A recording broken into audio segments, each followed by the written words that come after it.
(41번) 다음 중 롤 형태의 주요 3부분. 롤러는 중앙 부분이 몸체고요. 바디가 되겠지. 그 다음에 여기에 롤러를 양쪽을 이렇게 고정을 시킬 수 있게끔 베어링이 있는데, 이 베어링에 장착되는 부분이 여기를 보고 넥이라고 합니다. 목 넥이라고 표현하고, 여기서 모터의 동력이 이쪽으로 전달되는데, 모터의 동력을 연결하는 부분이 있죠. 연결 부분. 그래서 웨블러 이렇게 표현합니다. 연결부 그렇게 표현합니다. 그래서 목, 그 다음에 연결부. 그래서 바디, 넥, 웨블러. 그러면 3번이 되겠네요. 42번. 열간 상태의 슬래브를 냉각하지 않고 가열로에 장입하여 에너지를 절약할 수 있는 아변 방식은, 이게 지금 연속주조에서 나온 요 슬래브를요, 냉각하지 않고 그대로 갖다가 가열로에다가 장입하는 거. 그런 거 보고 열간 장입, 요 1번이 되겠네요. 열간 장입. 또는 뭐 열편 장입 하변. HCR이라는 겁니다. HCR. 요거 열간 직송하변요, HDR인데, 요거는 요거하고 조금 틀립니다. 지금 이거는 가열로에다 집어넣어 갖고서는 그 다음에 아변을 하는 건데, 이 HDR은 아예 이 가열로도 쓰질 않고 연속주조 나온 걸 바로 아변을 해버리는 거죠. 그래서 연속주조 공장하고 바로 붙어 있는 거는 열간 직송아변, 열간 장입아변은 바로 붙어 있질 않죠. 그래서 가급적이면 연속주조에서 나온 그 고온 슬래브를 냉각시키지 않고 바로 집어넣는 거, 그런 거 보고 열편 장입 또는 열간 장입, 그래서 HCR 그렇게 표현한다. 43번. 논의 분위기 관리 중 공기비가 클 때의 설명으로. 공기비가 크면 공기가 많은 거를 의미하죠. 연료보다 공기가 많은 거죠. 그러면 자, 1번에 저온 부식이 발생한다. 아무래도 공기가 많다 보니까는 연소 온도가 좀 떨어져 갖고 저온 부식이 발생하는 건 많죠. 그 다음에 연소 온도가 증가한다. 제가 아까 요거 떨어진다. 그러니까 요거는 2번이 틀렸습니다. 44번. 표면 처리 강판을 화성 처리 강판과 유기도장 강판을 나눌 때 화성 처리 강판에 해당되는 것입니다. 화성 처리 같은 경우는 보통 인산염 같은 거, 인산염이나 크롬탄염 같은 거, 그걸로 표면을 처리를 해갖고 더 이상 부식이 안 되게끔 해주는 거고, 그 다음에 유기도장은요, 저런 겁니다. 액체 플라스틱을 이렇게 발라주는 겁니다. 그런 것이 유기도장 강판. 그래서 이런 화성 처리 강판 같은 경우는 그러면 인산염 처리 강판이 되겠습니다. 우리가 표면 처리 강판은 이런 식으로 분류를 합니다. 화상 처리한 거는 인산염 처리, 크롬탄염 처리. 그 다음에 유기도장은 말 그대로 이거는 페인트 칠한 거까지, 염화 비닐 강판. 그 다음에 도금한 거, 아연도 강판, 속도 강판. 45번. 공영 설계 원칙을 설명한 것 중 틀린 것은?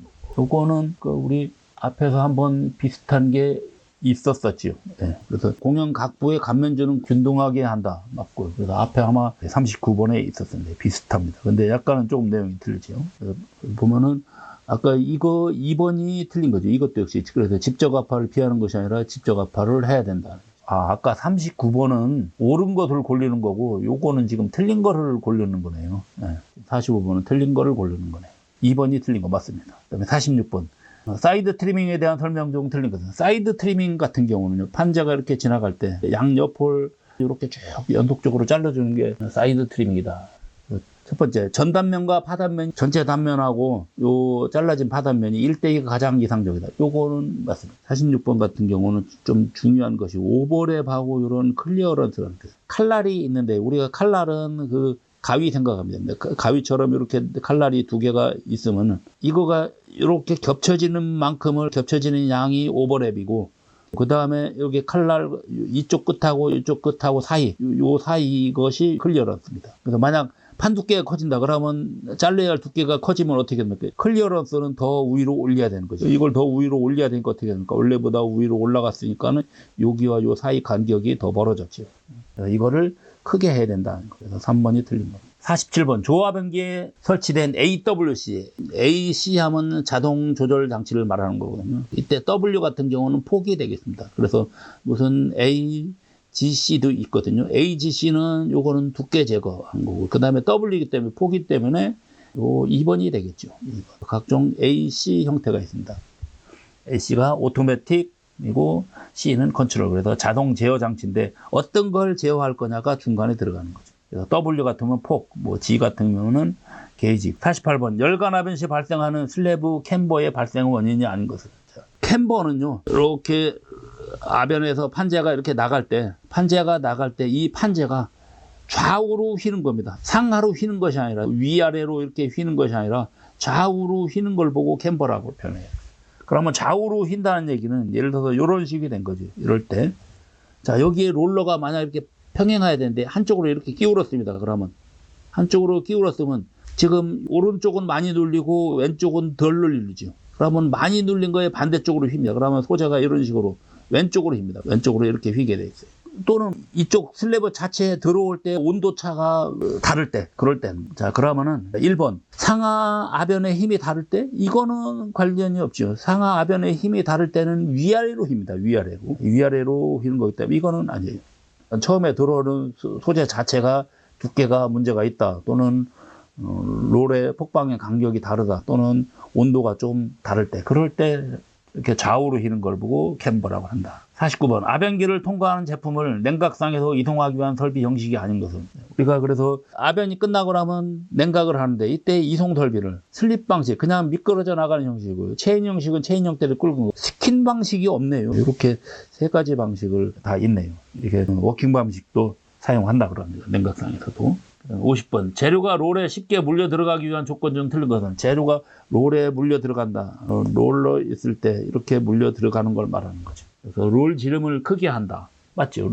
이거 지름을 크게 해야 쉽게 들어가는 거. 그 다음에 압파량을 작게 한다. 가급적이면 요 아변하는 요거와 이거 차이를, 그 전두께와 후두께 차이를 작게 하는 것이 훨씬 더 잘 들어가겠죠. 그 다음에 접촉각이 작아야 한다. 접촉각이란 얘기는 이때 요거하고 이쪽에 물려 들어가는 각도, 요 사이 각도거든요. 기본적으로는 접촉각을 작게 해야 되는 겁니다. 그래서 접촉각을 작게 하기 위해서는 이렇게 되는 거죠. 이때 요 두께 차이가 델타 H라고 하면, 자, 만약 이거를 델타 H를 더 작게 한다 그래요. 그러면은 그 그림이 이렇게 그려지겠죠. 이렇게 그려지면은, 그러면 이때 접촉각은 이만큼밖에 안 되는 거죠. 그래서 접촉각이 더 작아지는 거죠. 또는 롤 지름을 이렇게 크게 한다 그래요. 롤 지름을 크게 하면 어떻게 됩니까? 똑같은 거라고 해도 접촉각이 이렇게 작아지죠. 좀 더 작아지는 거죠. 그래서 처음보다 접촉각이 작아지니까. 그 다음에 마찰 개수가 가능한 마찰 개수는 크게 해야 됩니다. 제로가 되면 안 돼요. 그래서 마찰 개수는 크게 한다. 51번. 아변 조건이 다음과 같을 때 롤 갭은 몇 미리로 해야 되는가? 자, 롤 갭이 요거 말하는 거죠. 이렇게 소재가 밀려 들어갈 때 롤과 롤 사이 간격이 이것이 갭인데, 문제는 뭡니까? 문제는 이 소재가 들어가거나 또는 이 아변기 자체의 강성 때문에 이런 것이 이렇게 벌어집니다. 밀스프링 현상이 일어나는 거죠. 우리 아까 앞에서 밀스프링 문제가 있었죠. 이렇게.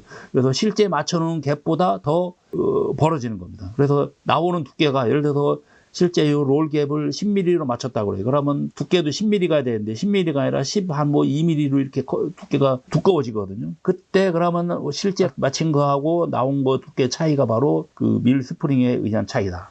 그래서 우리가 이런 게 있습니다. 이거 한번 볼까요? 그래서 이때 여기 롤 갭 이거를 S0라고 하면 또 실제 출축 두께하고 나오는 두께가 H거든요. 그러면 여기에서 우리 여기에 있는 밀 강성에 해당되는 것만큼 여기 눌러주는 하중이 있거든요. 그것만큼 그걸로 나눠 갖고선 빼줘야 됩니다. 그래서 즉 이렇게 벌어지는 힘이거든요. 그것만큼 빼주는 거죠. 그래서 예를 들어서 지금 여기 보면 밀 강성이 500톤이고요. 그 다음에 아변 하중이 지금 1000톤이거든요. 그러면 1000톤을 500톤으로 나눠주는 겁니다. 그러면 여기 얼마죠? 이렇게 되면 2가 되겠죠. 2. 그러면 여기가 지금 출축 두께가 15mm니까 15mm에서 2mm를 빼서 13mm로 해줘야, 그러면 롤 갭을 13mm로 해주면 이때 요 롤이 벌어지는 현상이 있는데 그 벌어진 현상이 요거죠. 요것이 2mm만큼 벌어지니까 요 S0를 13mm를 해주면 2mm만큼 벌어지니까 나오는 두께는 15mm가 된다. 그래서 요 식을 이렇게 되는 거죠. 52번. 냉간함에서 변형 저항 계산 시 변형 효율을 옳게 나타내는 것.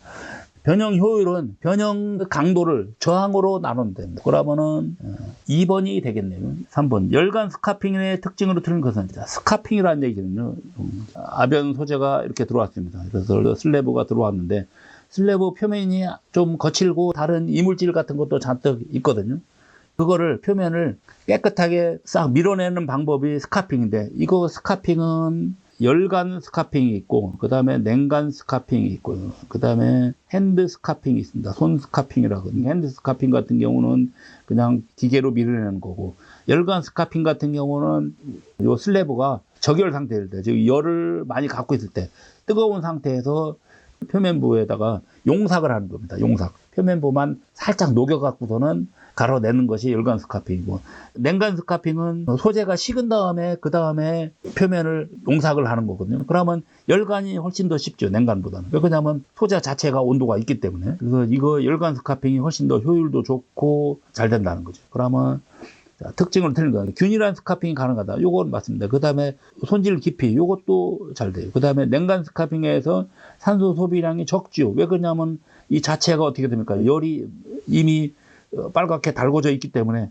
근데 냉간 스카핑은 차가운 상태이기 때문에 표면을 용융해서 녹여내려면 산소가 많이 들어가요. 그래서 냉간 스카핑이 산소 소비량이 훨씬 많다는 거죠. 3번이 틀린 거. 그 다음에 54번. 아변기의 압파력을 측정하는. 압파력은요, 힘이기 때문에 아래에 있습니다. 그래서 로드셀로. 아랫부분에서 여기에 로드셀이 있습니다. 이것이 하중 측정하는 거예요.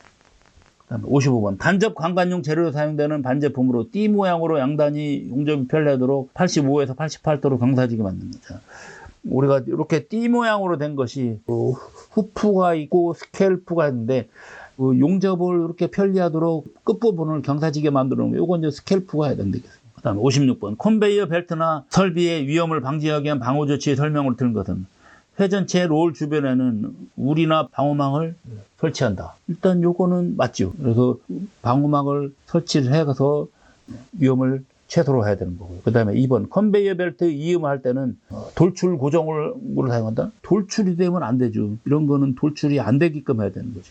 잘못해서 이런 게 돌출이 돼 있으면 거기에 돌출부에 사람이 다칠 수 있으니까. 그래서 돌출이 안 되게끔. 2번이 틀린 거네요. 3번은 급정지 장치 맞고요. 그 다음에 방호 커버 같은 거 맞고요. 그래서 이런 만약 돌출부가 있다 그러면 그 부분에다가 방호 커버 같은 거를 이렇게 해야 되는 거죠.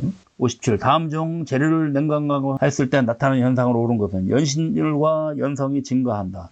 냉간 가공하면은 가공 경화가 일어난다. 우리 앞에서 가공 경화가 일어나는 문제 했을 겁니다. 가공 경화가 일어나면 강도나 경도는 증가하고, 반대로 연신율 또는 뭐 전연성, 연성 같은 말이죠. 그 다음에 가공성 이런 것들은 떨어집니다. 그러면 1번은 틀렸고요. 그 다음에 강도, 항복점, 경도가 이것도 틀렸죠. 증가하는 거죠. 그 다음에 냉간 강도가 커질수록 가공 경화는 증가한다.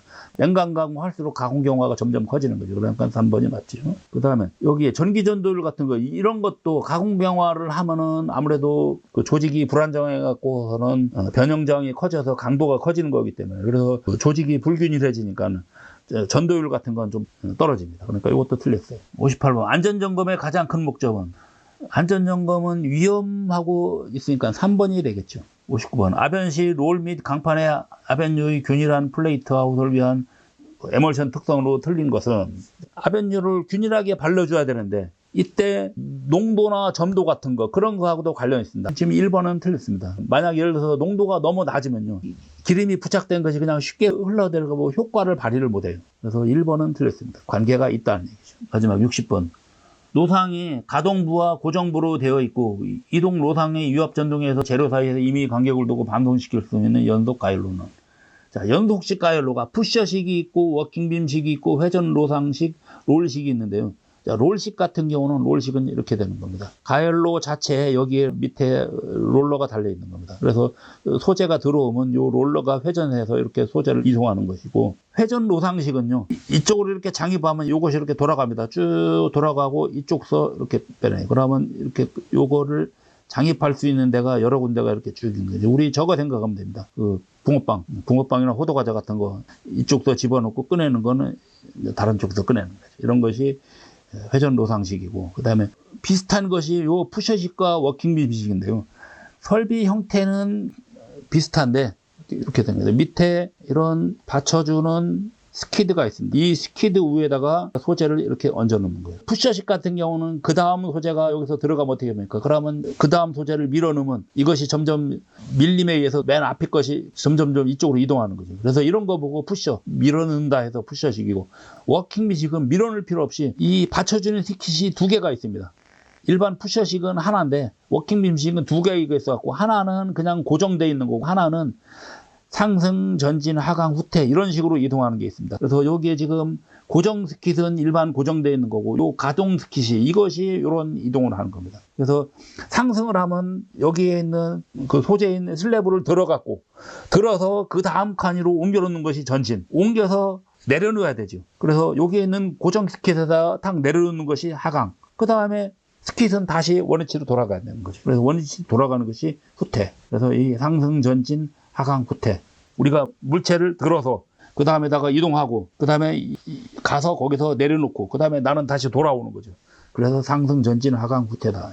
그래서 요렇게, 그래서 우리가 걸을 때 발 들어서 그 다음 칸으로 가고 이렇게 간다는 거예요. 그래서 워킹 밈식이다. 이런 식으로 가는 거예요. 그래서 바로 가동 스킷과 고정 스킷이 있는 거다. 이상 마치겠습니다.